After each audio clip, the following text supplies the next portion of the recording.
Hey, it's Hal with Alco 5. We're working on a 539 cylinder head today. We picked up a used head. So we're going to pull the valves out and see how bad it looks. Get this head set out to be machined and refurbished.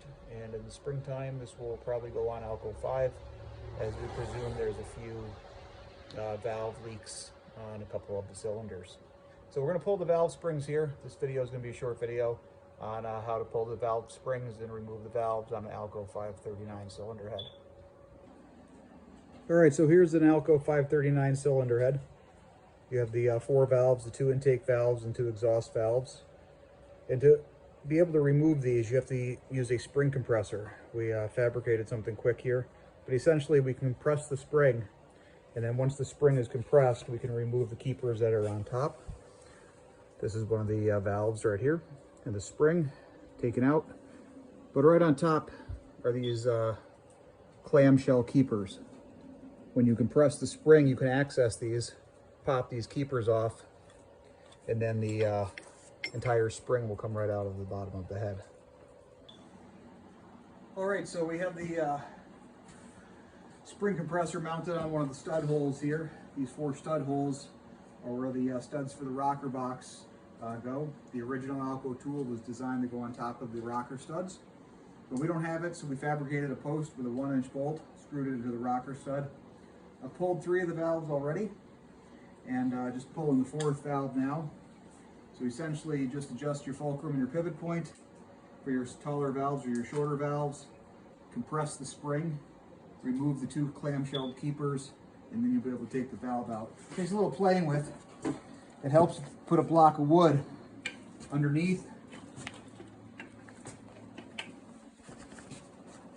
the valve so the valve doesn't drop.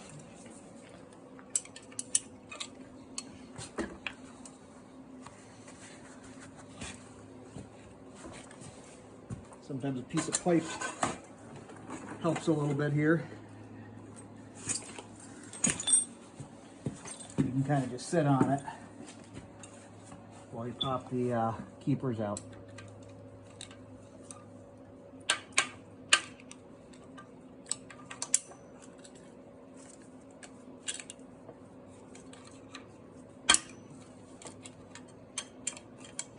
Once you knock them free,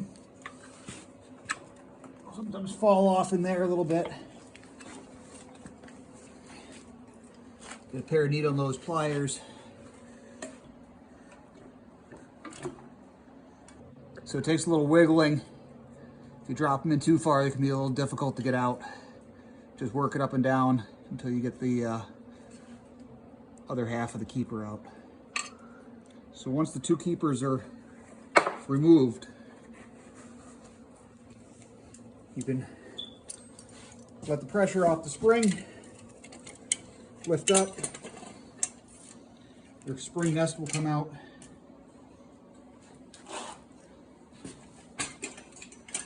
And the top of the valve assembly is stuck up in there, but I'll pop that out in a second.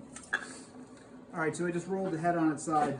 I've plugged 2 of the water passages, and I'm going to plug the other 6 small passages here with some wooden dowels or some corks, so we can put a water hose on the top jumper, pressure test it, make sure it doesn't have any water leaks or cracks in the head. But this is one of the valves here pulled out. Some of them look pretty good. A few of them are worn pretty good. A lot of carbon buildup in the valve seats here, keeping them from sealing properly. But they'll all get machined and ground down. The fire ring will get lapped, nice and flat. We'll get this sent out to the local machine shop. Just taken care of. A lot of carbon buildup, a lot of wear and etching in a few of these. Didn't look like they were seating proper. The head was marked no good. We don't know why. Probably for some valve leaks.